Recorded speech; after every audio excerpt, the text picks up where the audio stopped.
Você vai receber uma notificação. Isso. A gravação foi iniciada. Bom, vamos orar? Vamos começar? Ora aí, por favor, menino. Você não Senhor orou ainda? Deus, Pai, neste momento estamos aqui reunidos, mais uma quinta-feira para aprendizado e estudo das Tuas santas palavras, Senhor. Neste exato momento, Senhor, o Espírito Santo se faça presente, retire todas as distrações ao nosso redor, preserve este momento, preserve nossa mente, nossa atenção, e que seja entregue para a mensagem conforme a Tua vontade. Colocamos esse momento, Senhor, em nome de Jesus. Amém. Amém. O autor, né, da revista, ele começa fazendo uma provocação nessa lição para poder entender essa ideia da bússola espiritual. E aí o primeiro parágrafo da lição, lá na página 46, vai dizer assim: quem tem o costume de acompanhar as redes de notícias cristãs, volta e meia depara com algum escândalo de grandes proporções. São pastores, missionários e cantores conhecidos que, por motivos que só eles podem explicar, acabam caindo em desgraça por serem pegos em desvios de conduta altamente ofensivos à palavra, como adultério, defraudação de recursos da igreja, vícios em drogas, álcool, entre outros. Ele levanta essa bola para poder dar continuidade ao entendimento que ele extrai de Romanos capítulo 8 sobre a bússola espiritual. Eu não tinha falado ainda, mas para quem está com a revista, lá no início, eles vão falar sobre esse método, que é um método de relacionamentos espirituais intencionais. Então, toda a lição, as lições agora nas revistas da Escola Bíblica Discipuladora, da Convicção, elas buscam estabelecer um relacionamento espiritual intencional, ou seja, como eu me relaciono em questões espirituais com a palavra. A intencionalidade relacional na questão do espiritual. E aí ela sempre vai trabalhar vida, verdade, vivência e virtude, né? Os 4 V's no processo. E aí, essa lição ela começa com as duas posições que nós podemos ter, ou que nós podemos nos mover, né? Agir por impulso ou buscar a direção de Deus. Agir por impulso, muitas vezes nós reagimos motivados pela ansiedade, pelas emoções momentâneas, pelas inclinações da velha natureza, e por tudo isso gerando conflitos e decisões precipitadas no dia a dia, né? O risco da precipitação. E a outra forma, que é nos guiando aí pela bússola, né, de Deus, e aí buscando essa direção dele, a sobriedade espiritual, virtude que está sendo trabalhada nessa lição, nos convida a pausar, pensar com clareza e permitir que o Espírito Santo guie nossos pensamentos e reações diante dos desafios cotidianos. Antes de avançar, para poder falar sobre sobriedade espiritual, e aí definir ela bem, eu queria ler o texto de Romanos, capítulo número 8, os versículos que estão em destaque na lição são os versículos 5 e 6. São os versículos texto-chave da lição. E aí eles estão aqui, ó. Deixa eu ver se dá para dar um zoom. Não está dando zoom no lugar errado. Aí. Isso. Pronto. Piorou. Aqui, pronto. Aqueles que são dominados pela natureza humana pensam em coisas da terra humana, da natureza humana. Mas os que são controlados pelo Espírito pensam as coisas que agradam ao Espírito. Tanto, permitir que a natureza humana controle a mente resulta em morte, mas permitir que o Espírito controle a mente resulta em vida e paz. esse é o versículo, são os versículos básicos da lição, mas eu queria pensar ainda na leitura dos versículos 7 e 8, só para poder a gente ter um pouco mais de compreensão de onde Paulo está agora pisando. Versículo 7, pois a mentalidade da natureza humana é sempre inimiga de Deus. Então, veja, aqueles que são dominados pela natureza humana pensam em coisas da natureza humana. Essa natureza humana é sempre inimiga de Deus. Nunca obedeceu às leis de Deus e nunca obedecerá. Por isso, aqueles que ainda estão sob o domínio de sua natureza humana não podem agradar a Deus. E É um aí reflexo do texto do fruto do Espírito e fruto da carne, né? Ele está trabalhando essas. Aqui de Romanos capítulo 8 até o 12, ele trabalha essa questão. Na verdade, os 12 primeiros capítulos do livro estão trabalhando essas questões de natureza, de condição pecaminosa, da graça, da substituição em Cristo e outras coisas mais. Só no capítulo 13 que ele muda um pouquinho, né? Ele vai falar sobre a submissão às autoridades, mas ainda falando sobre aqueles que cometem erros, são os que temem as autoridades. Pois bem, voltando para a lição, para aquilo que nós estamos abordando aqui, esse conteúdo, deixa eu ver aqui. O que é sobriedade espiritual? Pelo processo que a lição ela discorreu, a gente entende que clareza, ou melhor, sobriedade espiritual é clareza mental. Eu não posso me movimentar sem ter clareza, porque o Espírito Santo ele nos guia para essa clareza, ele nos ilumina a nossa mente.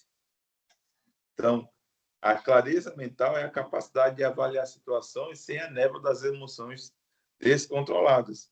Então, a sobriedade espiritual tem a ver também muito com o domínio próprio. Porque clareza mental é a capacidade de avaliar situações sem ser movido pelas emoções. Por exemplo, quando nós, como melancólicos, estamos dirigindo e um filho de Belial faz uma movimentação errada na nossa frente, a nossa vontade é dar uma multa. Filho de Belial.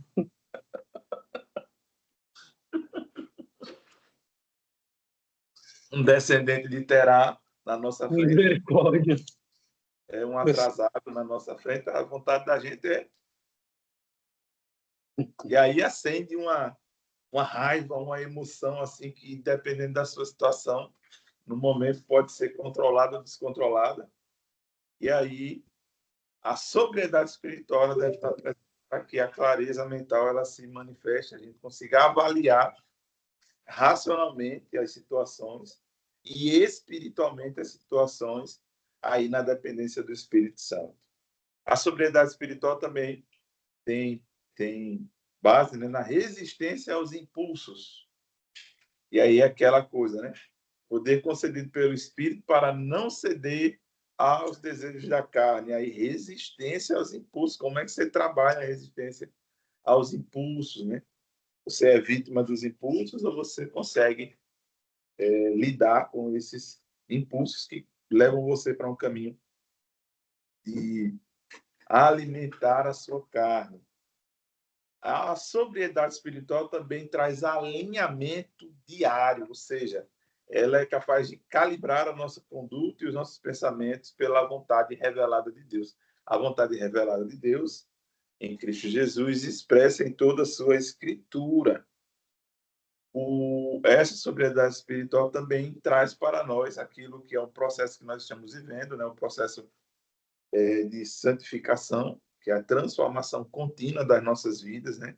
Viver a transição da condenação para a paz e vida no Espírito Santo. Então, nós podemos ver que a sobriedade espiritual ela tem esses 4 pilares que guiam as nossas emoções, as nossas tomadas de atitude, entre outras coisas mais. Mas aí, a lição fala sobre a bússola, né? E falando sobre a bússola, a revista vai trabalhar a questão de que a lei antiga apontava para o pecado. Por isso que João vai dizer, né? Que a lei, ela encerra ali, naquele momento, encerra, né? Ela para de revelar novas demandas, novas situações. Cristo vem e encerra esse processo por ser espelho, né? Mas ele continua agora olhando para essa lei que não conseguia libertar o homem e trazendo como o homem pode se libertar da condenação da lei. Que só tem força por conta do pecado. A lei só condena porque existe o pecado. Se não existisse pecado, a lei não condenaria. A lei é o espelho, o reflexo de um Deus santo. Esse Deus santo quer que todo aquele que se relaciona com ele seja um homem, uma mulher, um servo, uma serva, e se comporte em santidade. E aí a lei antiga que apontava para o pecado, mas não conseguia nos libertar dele. Aqui aquela alusão do espelho. O espelho perfeito. Ele mostra todas as imperfeições, mas ele não consegue desfazer as imperfeições. Em Cristo, nós somos libertos da condenação para viver um novo estilo de vida. Ter a mente guiada pelo Espírito não significa ausência de lutas, mas a certeza de que a bússola interna aponta para a vontade de Deus. E aí aqui vem a mais importante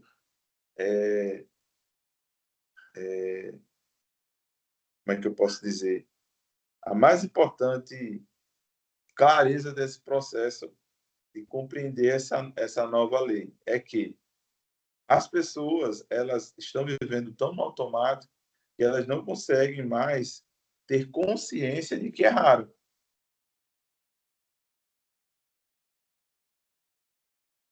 E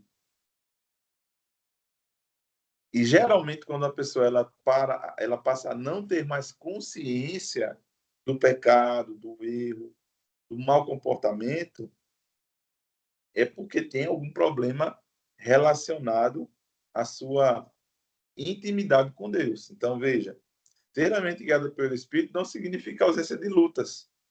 Na verdade, só luta contra o pecado quem o Espírito está ali indicando, ó, o caminho aqui é esse.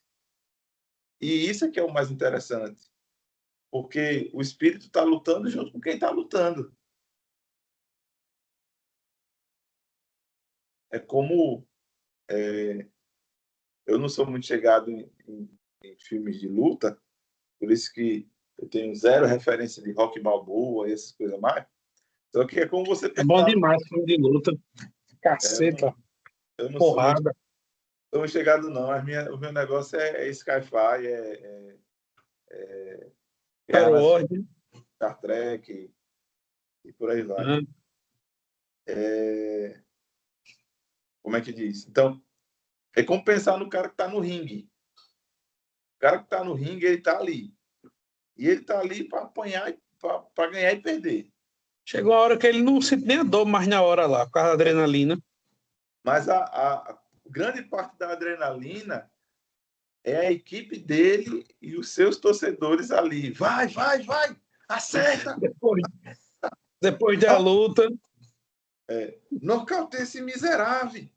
Bota ele no... Dá uma chave, dá um mata-leão nele. Arranca o pescoço. Não, é demais. Joga ele por cima da rede do ringue. Tem alguém ali dizendo, é por aí, vai, acerta em cima, embaixo, vai, direita, esquerda. Tem alguém ali que treinou. Né? Tem alguém ali que treinou. Tem alguém ali que eu vou usar a palavra apostou, no sentido de acreditou, confiou e empoderou. Que o pessoal distorceu a palavra de uso da palavra empoderamento, né? Empoderar é você mostrar a capacidade e potencializar a capacidade da pessoa. Então, tem uma pessoa ali. E no nosso caso, quem é essa pessoa? Espírito Santo, Senhor Jesus. Uhum. Então, dessa forma, né, pensando assim,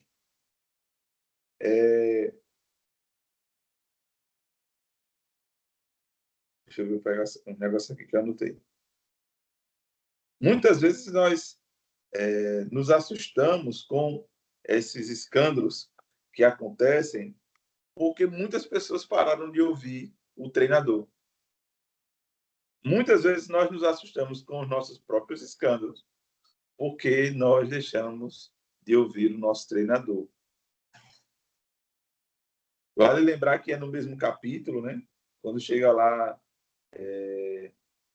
deixa eu pegar aqui.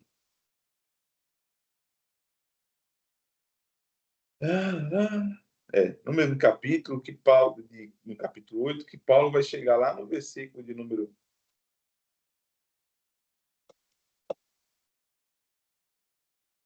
Cadê aqui?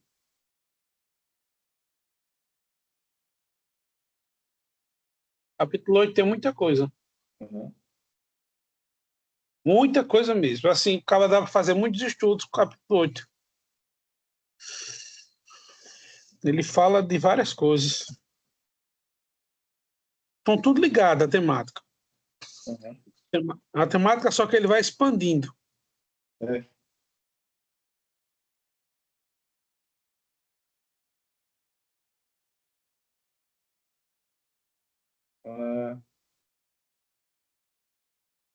Tá, ok. Do 18 para lá ele fala da glória futura. Então eu acho que deve estar procurando antes do versículo 18.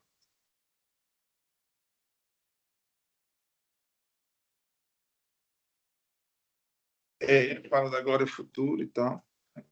Deus ajuda a nossa fraqueza. Ele está explicando o papel do Espírito Santo, como a gente se relaciona com ele. Depois, aquele texto que você mandou lá no grupo, com relação a quem nos separará, né? Pelo amor de Deus. Lembrei da música, né? É o último versículo ali, eu acho. O 38 e 39. Mas então, vamos lá. Deixa eu voltar aqui. Eu busquei uma referência aqui, só que eu me perdi na referência. A ideia de que o capítulo de trabalho agora já não há condenação para os que estão em Cristo.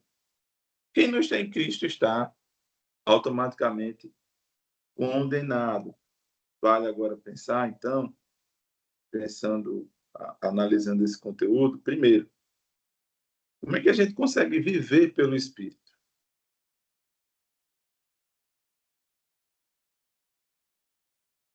Como é que a gente consegue, então, viver pelo Espírito? E aí o apóstolo Paulo, nos versículos 1 a 9, ele lista, né, essa diferença entre a inclinação, né, a diferença entre a mentalidade da carne, que é impulsiva, egoísta, ansiosa, e a mentalidade guiada pelo Espírito, que é pacífica, que é sábia. Né? Então, como é possível viver pelo Espírito? Só é possível viver pelo Espírito porque o próprio Espírito Santo nos capacita a cumprir a justiça da lei. Esse Espírito que nos impulsiona a cumprir a justiça da lei é que nos guia a essa transformação do Espírito Santo. Nós somos transformados pelo Espírito Santo, e aí vai entrar a leitura lá dos versículos 11 e 13, agora sim deixei lá. E se o Espírito de Deus que ressuscitou Jesus dos mortos habita em vocês, o Deus que ressuscitou Cristo Jesus dos mortos dará a vida a seu corpo mortal por meio desse mesmo Espírito que habita em vocês. Porque, aí o 13, se viverem de acordo com as exigências dela, morrerão. Aí ele está falando lá da lei. Se, contudo, pelo poder do Espírito fizerem morrer as obras do corpo, viverão. Então, essa transformação que o Espírito faz em nós, ele nos capacita a fazer morrer as obras da carne através do seu poder. Essa capacitação, essa transformação, a pessoa transformada é a pessoa capacitada a matar o seu eu. Interessante que isso aqui vai dar BO no YouTube, mas não tem nada não. Nós estamos falando do assunto bíblico. Se eles quiserem derrubar, eu faço o recorte. Mas nós somos, então, capacitados pelo Espírito a matar a nossa própria natureza, que é uma natureza que se inclina para o mal. E Quem com diz isso... o influência desviver, para não falar o nome. Desviver, né? Desviveu aí. Desviver, desviver. Nós somos capacitados a desviver as obras da carne através do Espírito, né? Muito bem. Valeu pela dica. Tem que assistir mais nos YouTube para me atualizar. Bom. Mas hã? Você não está assistindo nada. Acaba os para o YouTube não cortar, o Instagram não cortar. Uhum. Bom, e aí, eu vivo no Espírito, eu vivo transformado, né? Começa lá no capítulo 8, versículo 1 a 9, depois os versículos 11 e 13, depois os versículos 14 ao 17. A adoção divina que nos dá liberdade para proclamar Abba, Pai, com intimidade, né? Abba, que é o Pai, Paizinho, né? Paizinho. Pai, Paizinho, Abba. Nesse processo de viver como os filhos, a adoração e a adoção que geram intimidade para chamar Deus de Abba Pai, nos torna, portanto, esses co-herdeiros. Nos faz agora ter um novo título de co-herdeiros de Deus. Co-herdeiros de quê? Da salvação, da vida eterna. Da vida eterna. Co-herdeiros. E por que herda? Porque houve uma morte, né? Houve uma transmissão, né? Só é herança, juridicamente falando, quando há uma morte. Quando você vai para aquele Apocalipse lá que fala do livro dos 7 selos, era uma forma de documentação naquele povo antigo, principalmente da cultura hebraica, aquele povo ali, que era para grandes dívidas estatais, de reinos, ou de herança, grandes heranças. Então, quando você vai ler que só Jesus foi digno de abrir o livro dos 7 selos, ele está fazendo justamente menção a essa herança, a herança do reino, porque ele pagou, morreu, a herança então foi transferida. Exato. Então, todo esse processo que a gente viu, né? A vivência no Espírito, Romanos 8, 1 a 9, a diferença entre a inclinação da carne e a mente voltada para o Espírito,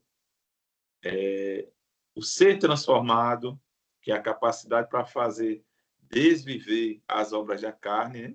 Através do Espírito que habita em nós, e depois esse processo de adoção, né? Que é viver como filhos, dando-nos liberdade para adorá-lo com intimidade, né? Abba, Pai, Paizinho, nos leva aos benefícios da nova esperança, né? Dessa nossa esperança. Quais são os benefícios da nossa esperança? É que o pau está quebrando, mas o amor dele é inseparável. E nos separará o amor de Cristo, será tribulação. Segurança absoluta, né? A intercessão do Espírito Santo. Quando não sabemos como orar, Romanos 8, 26, o próprio Espírito intercede por nós com gemidos inexprimíveis. Para ninguém dizer que não sabe orar, né? Oi? Para ninguém também alegar que não sabe orar, né? Não orou porque não sabia, né? Exatamente. Sabe as palavras bonitas, né? Vitória sobre as acusações, que é daí de onde vem o princípio do não se defender, né? Nada pode nos separar do amor de Deus que está em Cristo Jesus, nosso Senhor. Romanos 8, 38 e 39. Esses benefícios da nova esperança, melhor, da nossa esperança, que é firmada em Cristo Jesus, devem ser o foco para nos manter nesse trilho inicial de viver desvivendo a força da carne que habita em nós, o pecado, e nos levando a reavivar o Espírito Santo em nós. Então, isso é uma busca, né? É uma busca. Eu tenho como fazer um mapa espiritual dos meus talentos, dos meus dons, mas também eu tenho como fazer um mapa espiritual dos meus pecados. Ninguém faz, né? Eu também tenho como fazer um mapa espiritual. nos meus pecados. Não sei se dá para dizer um mapa espiritual, mas poderia dizer um mapa de desgraça, né? Um mapa carnal. É um mapa carnal. Mapa leão, carnal, tudo bem, vamos lá. Acho que até porque por isso que eu daquele jeito lá, mas vamos lá. E aí, veja que estão dentro do processo aqui, tá? Primeiro, a vida, né? O dilema das escolhas, como é a nossa vida, nós temos duas escolhas postas no nosso dia a dia: agir por impulso, buscar a direção de Deus. E aí isso revela o que é a sobriedade espiritual, como nós vimos, né?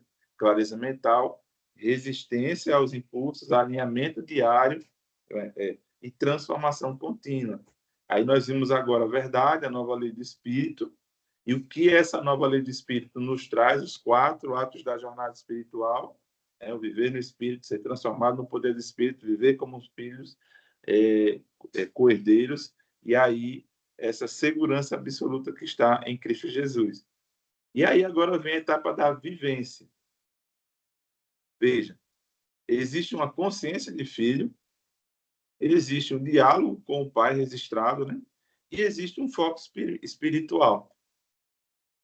Aí veja, na vida prática, a consciência de filho vai nos fazer não agirmos mais pelo medo.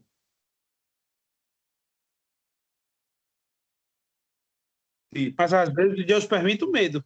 Ele permite o medo. Quando a gente está caminhando por caminhos tortuosos, epa, lembre-se. Aí ele pode colocar o chamado terror noturno, né? Mas aí, qual é a ideia que está se extraindo de Romanos na visão do autor? Podemos discordar, mas ele está dizendo o seguinte aqui: aqueles que têm a consciência de filhos se relacionam pelo amor.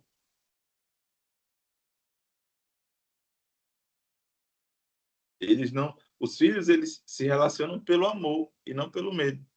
O filho que vive no medo, qual é a primeira coisa que ele faz quando ele cresce, Maxwell? Ele se revolta, sai de casa e não quer saber. Pronto. Isso se não dá na cara dos pais. Exatamente. O que é que nós vemos hoje na igreja como um todo? Pessoas que não estão vivendo essa consciência de filhos, que se relacionam com uma igreja local, pensando que isso é se relacionar com Deus, e aí vivem de uma forma aonde estão ali por conta do medo, o medo de ir para o inferno, o medo de ter uma doença e perder recursos para poder se cuidar da doença. E todos esses medos são o contrário dessa outra ação, né? De agir pelo amor e pelo pertencimento, né? Amar e pertencer ao Pai. Então, como filhos, nós não agimos pelo medo, mas pelo amor e pertence, ou seja, e por pertencer ao Pai. É porque é assim, ó, eu aprendi desde cedo que algumas pessoas não sei, né? Mas a comunhão entre irmãos, ela traz uma paz da gente, né? Sim. A frequência bíblica, a frequência entre irmãos, ela traz uma paz, ela traz uma segurança, sabe que você pertence, você não está só na jornada. Agora, quando você não tem uma semana de contato espiritual com Deus, seu momento com Deus, no dia do culto é só mais um dia. Vira ativismo. Quando você está em constante comunhão com Deus, o dia do culto é o dia que você encontra forças, que você sai fortalecido. Então, é assim, é como se fosse uma substância boa, vamos dizer aqui outro nome, que você, quanto mais você usa, mais você fica dependente dela, mais você aprende a entender É uma substância boa, é a seiva do Espírito Santo. para não dizer o nome, aquele outro nome lá, né? Depois de escandalizar o povo na internet. Mas é isso. Então, veja que vai o próximo ponto, né?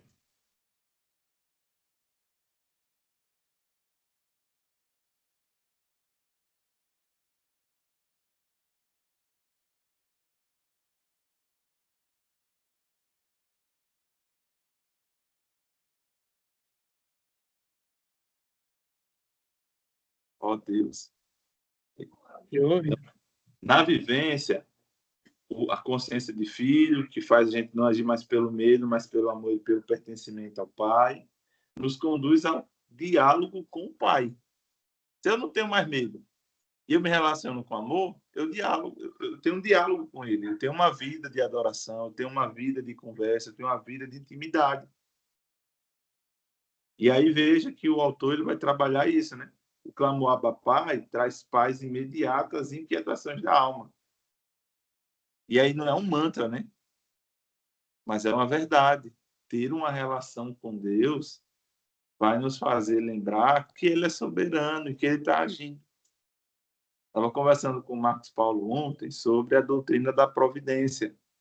Poxa, mas por que a minha esposa está precisando fazer uma cirurgia agora no maxilar que pode colocar em risco o movimento maxilar?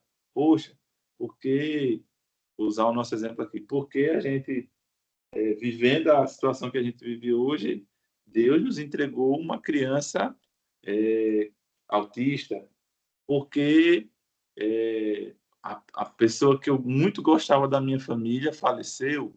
Entra Quem em... pecou? Você ou seu pai? Oi? Não. Quem pecou aí? No contexto brasileiro hoje, a galera vai para essa, mas entra em ação a doutrina da providência. Se Deus permitiu que algo acontecesse, Ele vai prover o caminho. Ele vai prover o recurso. Ele vai prover a solução. Ele vai prover o consolo. Ele vai prover a cura. Mas Ele faz quando Ele quer, como Ele quer. E aí a gente, então, entende que, nesse processo, o que nos traz paz ao coração é o diálogo com Ele. É o diálogo com Deus. E esse processo dessa vivência, que Romanos 8 nos chama a entender, é o foco espiritual. Ou seja, nós precisamos reorientar as nossas prioridades no trabalho, na família e em nossos relacionamentos. E aí, aqui eu vou até corrigir, porque não existem prioridades. Só existe... Prioridade é uma coisa que é único, né? Primeiro, né? Prioridade. Você pode dizer bem assim, qual é a minha prioridade na minha área profissional? Qual é a minha prioridade na área familiar? Qual é a minha prioridade? Porém, nós não somos vários atores. Nós somos um único ator. E como um único ator, nós temos que ter uma única prioridade. E aí, qual é essa única prioridade? A palavra vai dizer que nós somos criados para dar glória a Deus. Se a minha prioridade não é dar glória a Deus, eu estou vivendo fora daquilo que Deus me criou para ser. A questão é que o mundo hoje é estruturado de uma forma que é muito difícil as pessoas conseguirem se desconectar das necessidades carnais imediatas. As pessoas estão sempre lutando para ter o que comer, o que vestir, para poder continuar subsistindo, né? Existindo. Então, aí vem as cobranças de parentes, de filhos, de mulher, para quem é casado. Vem cobrança do marido, não cobra da mulher, não, muito difícil. Mas, geralmente, se espera do homem que ele assuma o peso da casa, não é assim? Uhum. Quando a mulher provém, ótimo, maravilha. Mas ninguém cobra, geralmente, da mulher que a mulher traga sustento para casa, mas para o homem recai esse peso. Então, é muito difícil você, assim, dizer assim, não tem que preocupar com nada, não, tem que só buscar a Deus. O certo é esse. O certo mesmo é a gente só realmente buscar a Deus, nossa prioridade ser apenas exaltar o Senhor e temê-lo.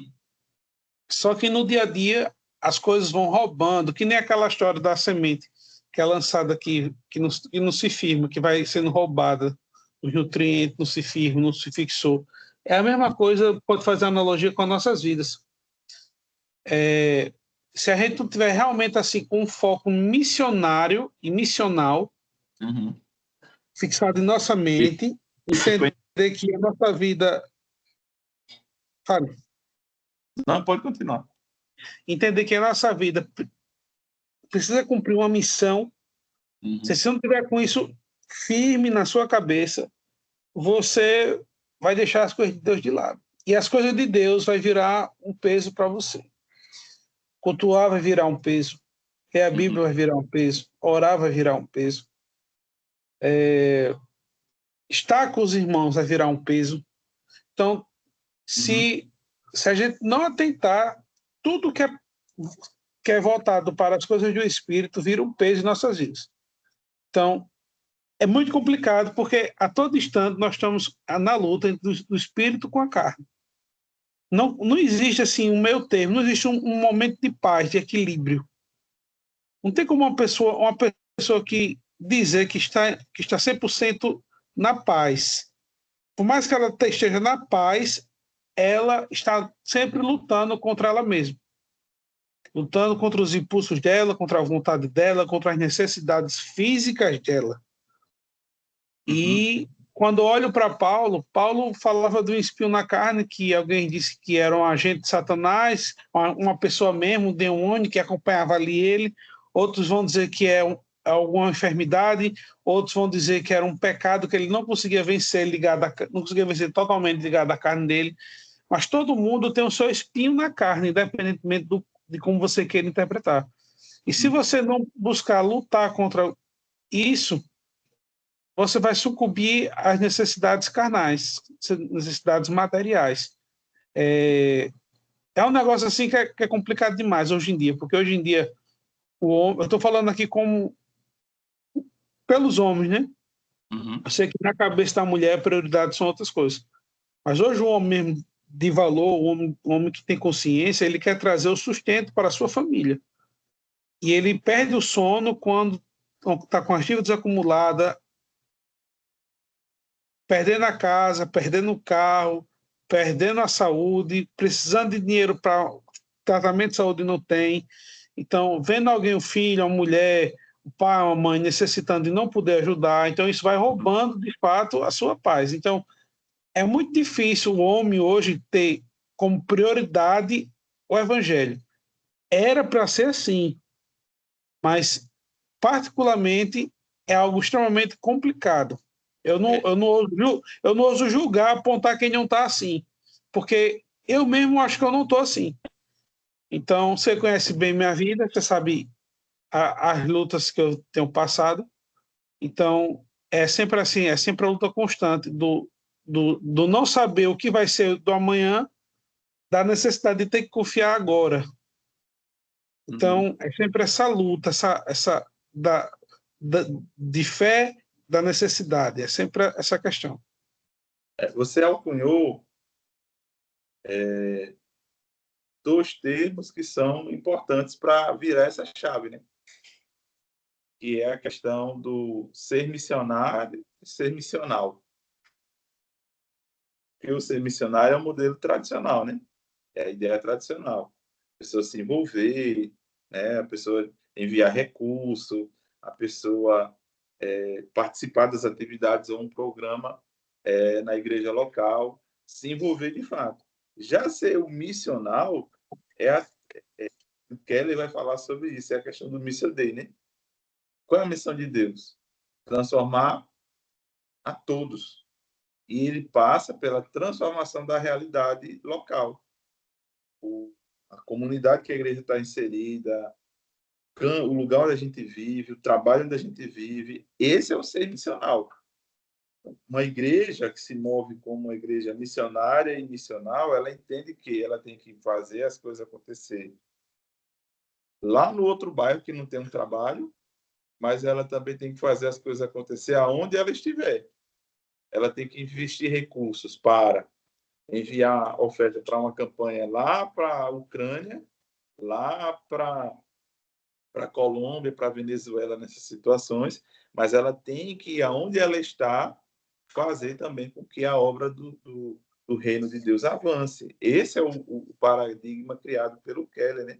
E tem outros também, mas o Keller ele é um carinha que fala, o Leslie Newbigin também fala sobre isso, sobre a questão dessa a igreja que não tem uma missão, mas que a natureza da igreja é a própria missão. Qual é a natureza da igreja? É a própria missão de Deus, a Missio Dei.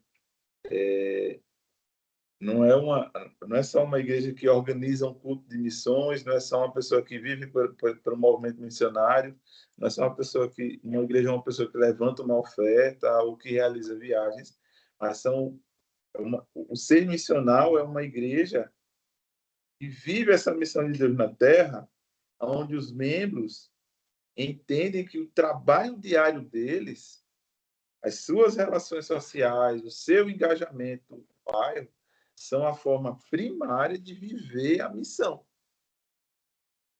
Aí vê, o cara está lá enfiado em pecado, o cara está lá enfiado em depressão, o cara está lá enfiado em desesperança, em desalento. Aonde é que está a cura para esse cara? Está no remédio? Sim, se for necessário, mas não, porque a cura para esse processo está onde? Está em viver essa missão de Deus. Uma vez eu Os disse para remédios, os tratamentos, ele ajuda a aliviar os sintomas, né? ele não tira nada, não retira nada. Ele não muda a sua realidade permanece. Você não vai mudar o passado, você não sabe do seu futuro, como é que você vai mudar o seu futuro do que você não conhece? Então, realmente é uma... E o presente que você acha que você pode mudar, você não tem controle do presente. Não. Tem. Eu vou fazer isso agora, mas você não sabe o resultado realmente daquilo ali. Então, você não tem controle de nada. Você não sabe quantos universos paralelos, quantas linhas do tempo paralelas surgem, né? Nessa sua... Pois é, né? Quantos o Maxwells, sei lá, tem cabelo por aí ainda, né? Não tem barba, tá magro. A Terra Zero, tem a Terra Zero, né? Dando de Flash. Tem a Terra 0, aí tem a Terra 1, 2, 3, 4, 5, 6, a Terra 10, a Terra infinitos. Terra X, Terra X, a Terra X, né? A Terra X, aí um bocado de outras terras. Mas não é assim que funciona, né? A transformação da nossa realidade passa por entender qual é a nossa missão. Qual é a nossa missão? É completar a missão de Deus. Qual é a missão de Deus? Resgatar o que havia se perdido. O que foi que se perdeu? A coroa da sua criação.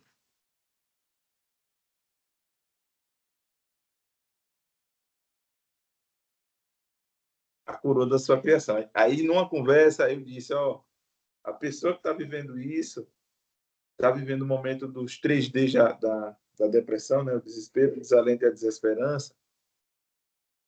Quando ela começa a ver pessoas sendo salvas,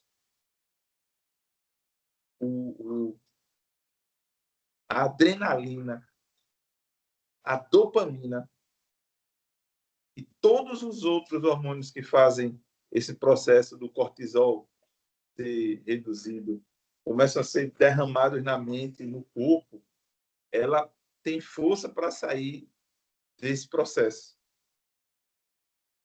Então, onde é que está a cura para essa sociedade abarrotada de pressa, de tudo? A cura para essa sociedade abarrotada de pressa, de falta de relacionamentos sadios, está na grande comissão que o Senhor nos deu. Só que existem os impeditivos. E o maior impeditivo das pessoas alcançarem essa transformação é a mente carnal. A mente carnal, onde ela é impulsiva, onde ela é reativa e aonde ela é dominada pela ansiedade.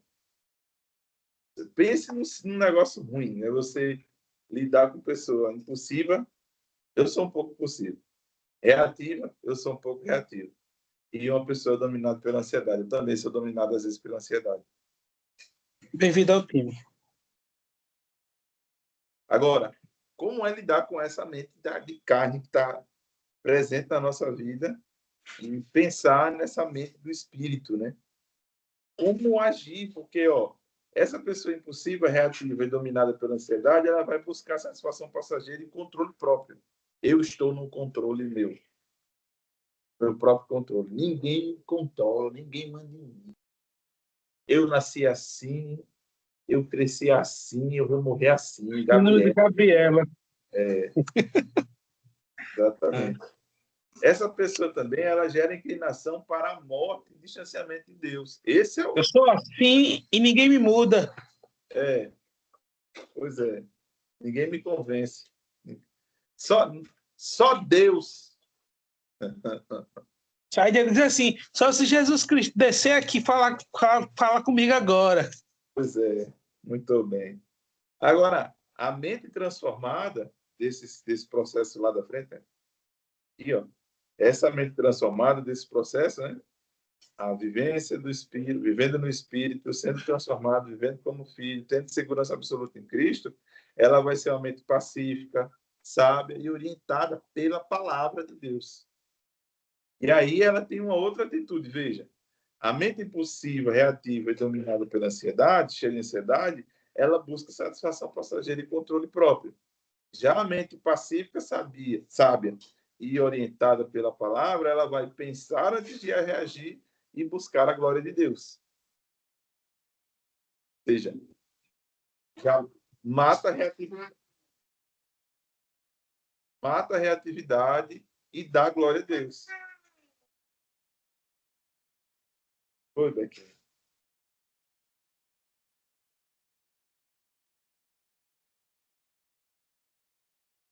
Uhum. Vai estar trabalhando.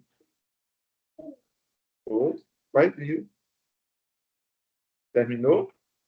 Vai te amar.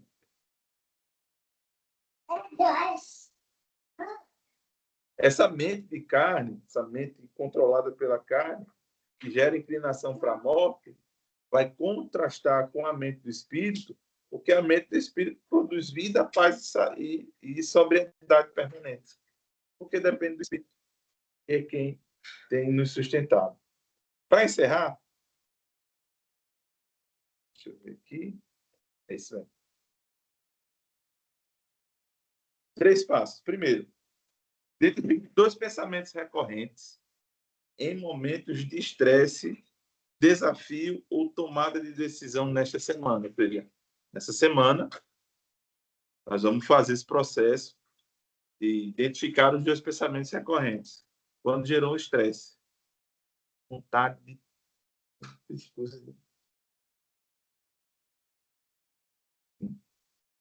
né? Ou quando rola um desafio, como fazer para... Vontade de desviver outro. Oi? Vontade de desviver outro. Vontade de desviver, né? Tomar decisão, estou sob pressão, preciso tomar a decisão, e agora o que é que eu faço? E aí gera estresse, gera um bocado de coisa. E aí nós vamos pegar esses 2 pensamentos recorrentes e vamos submeter eles à análise. E aí, na análise, nós vamos nos perguntar: esse pensamento reflete o impulso da carne, ansiedade, ira ou qualquer outro, ou a orientação do espírito, que é a sabedoria? Isso aqui é o inventário do pecado. Inventário do pecado. E aí, depois, reorientar. Se tiver alguma coisa que não está sobre a orientação do Espírito, né, sobre a orientação do Espírito, aí agora é submeter esse pensamento à presença de Deus e escolher a atitude alinhada com a palavra de Deus. Então, esse é o exercício aí. Esse é o exercício aí da semana. Deixa eu tirar um print aqui da tela inteira para poder colocar lá o exercício. Por fim, etapa 4, finalizando aqui, né? A virtude, sabedoria, sobriedade melhor em ação, né? A atitude diante das pressões revela o propósito e o equilíbrio fundamentados na presença de Deus. Pergunta final para reflexão. Qual atitude de sobriedade você precisa adotar hoje para alinhar sua bússola espiritual ao Espírito Santo? Resposta pessoal. Nós vamos orar. Não sei se você tem alguma coisa a falar, Max. Se tiver, pode falar, mas quero aqui orar, a gente encerra. E aí, depois a gente compartilha lá o conteúdo. Vamos orar? parar aqui. Nosso Deus e Pai, nós queremos render graças a Ti, Senhor, nessa noite. Mais uma vez, Pai, agora, concluindo esse momento, agradecer ao Senhor pela Tua bondade, por termos tido a oportunidade de estarmos aqui, conversando, aprendendo. Pai, muito obrigado, Senhor, porque Tu és bom. A Tua misericórdia, Senhor, está sobre nossas vidas. Quero lhe agradecer, Pai, pela vida do Maxwell.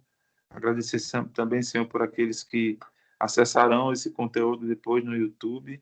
Pedir ao Senhor que nos ajude a continuarmos fiéis, meu Pai, aprendendo mais e mais de Ti. Os instrui, Senhor, em toda a Tua palavra, porque a Tua palavra é a verdade. Fica conosco, Deus, no resto dessa noite. Nos dá uma noite de descanso. Para o louvor da Tua glória, nós oramos. Em nome de Jesus. Amém e amém. Louvado seja Deus. Vou encerrar aqui para a gravação.